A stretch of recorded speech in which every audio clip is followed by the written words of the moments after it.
হায় আল্লাহ, এটা নাকি আমার বাসর ঘর। কেন, খারাপ কি? আমার কাছে খুব সুন্দর লাগছে। তুই একদম চুপ, বেয়াদব সেমরি। আমার ফাঁসাইয়া বিয়ে করছিস, আবার কথা কস। Respect man.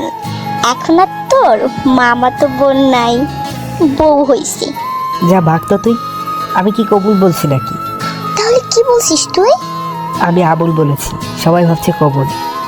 সেটা কোনো ব্যাপার না, এখন বল। এতটাই পাগল হই নাই আমি। কেন? তাহলে বিয়ে হয়ে যাবে, আর তোর মতো পেতেরে বিয়ে করার কোনো ইচ্ছাই আমার নেই। তুই বলবি, তোর ঘাড় বলবো, তাও 1 মিনিটের ভেতর। না বললে কি করবি? আমায় ভালো করে চিনিস তুই। ওকে, বলবো না, যা করার কর। ও মা গো, বাবা গো, বাঁচাও। ওই থাম থাম, সবাই কি ভাববে? আমি সেটা জানি না, তাহলে বল। একদিন পস্তাবি তুই, দেখিস। অপেক্ষায় রইলাম, এখন বল তাড়াতাড়ি। আগে একটা কথা বলি, বল তাড়াতাড়ি। তুই কি সবাইরে তোর মতো বয়রা ভাবিস? কি বললি তুই? বিয়েতে কবুলই বলেছিলাম। আবুল বললে গণপিটানি মিস হতো না। শুরুটা অবশ্য তোর শ্বশুরই করতো। শোন, আজ সারা রাত গল্প করব। আচ্ছা, তুই গল্প কর, আমি ঘুমাই। তুই ঘুমিয়ে দেখ তোর কি অবস্থা করি আমি। কি করবি তুই? তোর গায়ে পানি দিব, ফ্যান অফ করে দিব, তোর কানের কাছে চিল্লাবো, আরো কত উপায় জানা আছে আমার। জেগে জেগে তোর ফ্যাস ফ্যাস শুনতে পারবো না আমি। আচ্ছা, তাহলে আমার কোলে মাথা রাখ, আমি মাথায় হাত বুলিয়ে দিই, তুই ঘুমা। আগে বলবি তো। ভাবছিলাম একটা শান্তশিষ্ট মেয়েকে বিয়ে করে সুখে জীবনযাপন করব। আহ, এত সুখ কি আর আমার কপালে আছে? কপালে জটলো একটা রেডিও আমার কাবো। আব্বু আম্মু আর বিভেদ চক্রান্তে আমার সুখের সাগরের পানি শুকিয়ে গেল। ওই রাফি, ওঠ। পারবো না। আম্মু ডাকছে। কার আম্মু? কার আবার? তোর আম্মু। তাহলে আরেকটু ঘুমাই। না। ওই বিম, বল। এদিকে আয় তো। কি হয়েছে বল। তুই কিছু মনে না করলে একটা কথা বলি। বল। তোর গালে একটা পাপ্পি দিতে চাই। হাসিস না, দেই। আমি কি তোর বউ? এখন ওঠ। শোন, তোকে যে কিস করেছি এটা কাউকে বলিস না। আর বিয়েতে এত খরচ করলাম, সেই হিসেবে তো একটা চুমু দিতেই পারি। আসলে একটা পাগল। 3G স্পিডে ঘুম থেকে উঠে 4G স্পিডে আম্মুর সামনে গেলাম। আম্মু ডাকছো?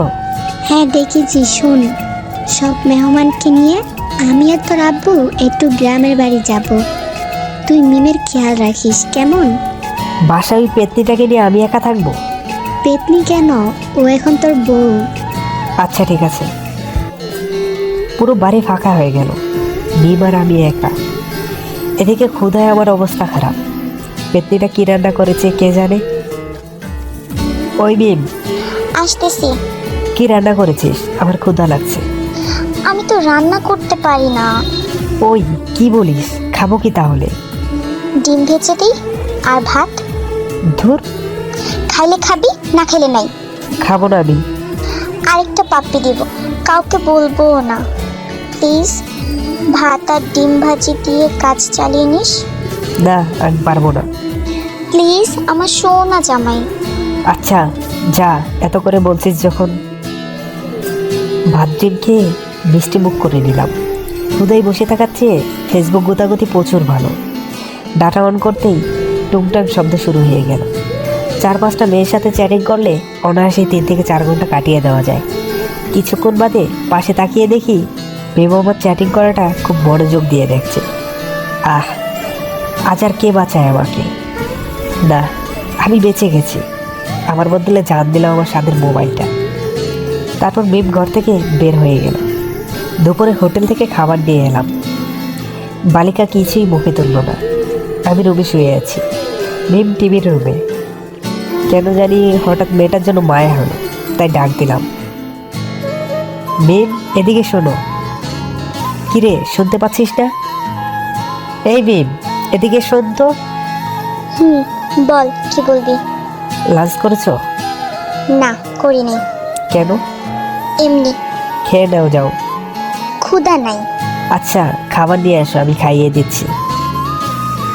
হ্যাঁ, মেয়েটা সামনে বসে আছে, আমি খাইয়ে দিচ্ছি। খাওয়া দাওয়া শেষে মনের মধ্যে দুষ্টু ভূত চাপলো। ওই মিম, বলো। তোমার হাতটা ধরি। আমি পুরোটাই তোমার, সো ইচ্ছা। হাতটা বুকের মাঝে চেপে শুয়ে পড়লাম। সন্ধ্যার সময় বাসায় আসলো। সবার সাথে কথা বলে 11টায় ঘরের সামনে এলাম। গিয়ে তো পুরাই অবাক। মিম আয়নার সামনে বসে সাজছে। এই সময় আবার কেউ সাজে নাকি? এখন সাজছো কেন? এমনি। ঘুমাবা না? না, আচ্ছা তুমি সাজো, আমি ঘুমালাম। Good night. আমিও তোরে তুমি করে বলি। হ্যাঁ বলতে পারো, তোমার ইচ্ছা। আমায় কেমন লাগছে? অনেক সুন্দর। চলো ছাদে যাই। কি? মনের মধ্যে কিছুটা ভয় হতে লাগলো। মিমের ঘাড়ে বুক চাপেনি তো? এত রাতে সাজুগুজু করে আবার ছাদে যেতে চাওয়া স্ট্রেঞ্জ। আজ খুব সুন্দর চাঁদ উঠেছে। ও তাই বলো? কেন? না এমনি। জীবনটা এত রঙিন লাগছে। পাশে একটা চাঁদ আর আকাশে আরেকটা চাঁদ। আকাশেরটা চাইলেও ছুঁতে পারবো না, পাশেরটাকে তো বলে দেখতে পারি। ওই নিন, বলো। একটা কথা বলি। বলো। তোমায় না জড়িয়ে ধরতে খুব ইচ্ছে করছে। তোমার ডিমান্ড কিন্তু আস্তে আস্তে বাড়ছে। কথাটা ও হেসেই বলল। ওর প্রতি একটা চাপা অভিমান কাজ করলো। আর এক মুহূর্ত সেখানে বসলাম না, সোজা রুমে চলে আসলাম। মিম শুধু আমার দিকে অবাক হয়ে তাকিয়ে রইল। সকালে উঠে দেখি মিম আমার পাশে শুয়ে আছে। আমি সরে গিয়ে সোফায় ঘুমালাম। কিছুক্ষণ পর ফ্রেশ হয়ে বাইরে চলে গেলাম। সারাদিন বাইরেই থাকলাম। রাতে বাসায় ফিরে কলিং বেল চাপতেই দেখি মিম দরজা খুলে দিল। কিছু বলতে যাবে তখনই পাশ কাটিয়ে ফ্রেশ হতে চলে গেলাম। ফ্রেশ হয়ে রুমে এসে ঘুমিয়ে পড়লাম। মিম কয়েকবার ডাক দিলেও কোনো সাড়া দিলাম না। ঘুম থেকে উঠে দেখি মিম আমাকে জড়িয়ে ধরে ঘুমিয়ে আছে। নিজেকে ছাড়িয়ে অন্য রুমে চলে গেলাম। রফিক, হ্যাঁ আম্মু বলো। কাল সারাদিন কোথায় ছিলি? অফিসে বস ডেকেছিল। তুই তো ছুটি নিয়েছিলিস। একটা দরকারে ডাকছিল। ফিরতে এত দেরি হলো কেন? এমনি। মিমের সাথে কিছু হয়েছে তোর? না তো, কেন? ও কিছু বলেছে? ও কাল থেকে সারাদিন কিছু খায়নি। তো আমি কি করব? ওর যদি কিছু না হয়ে থাকে তাহলে সারাদিন খায়নি কেন? আমি জানি না। আমি একটু বাইরে যাব, দরকার আছে। আব্বুকে পাশ কাটিয়ে বাইরে চলে আসলাম। কেন যেন নিজের অভিমানটাকে কন্ট্রোল করতে পারছি না। আবারও অনেক রাত করে বাড়ি ফেললাম। এবার দরজা আব্বু খুলে দিল। ভেবেছিলাম রাগ করবে, ভাগ্যটা ভালো, কিছুই বলেনি। ফ্রেশ হয়ে রুমে গেলাম। মিম বিছানায় শুয়ে আছে দেখে বালিশ নিয়ে সোফায় ঘুমাতে যাব, আর মেয়েটা আমার হাত টেনে ধরলো। আমার হাত ছাড়েন। খাটে ঘুমাও, প্রবলেম হলে আমি সোফায় ঘুমাচ্ছি। আচ্ছা। কিছুক্ষণ পর কান্নার শব্দ। তাকাতেই মিম আমার দিকে অশ্রু ভেজা চোখে তাকালো। তারপর দৌড়ে এসে আমাকে খুব শক্ত করে জড়িয়ে ধরলো।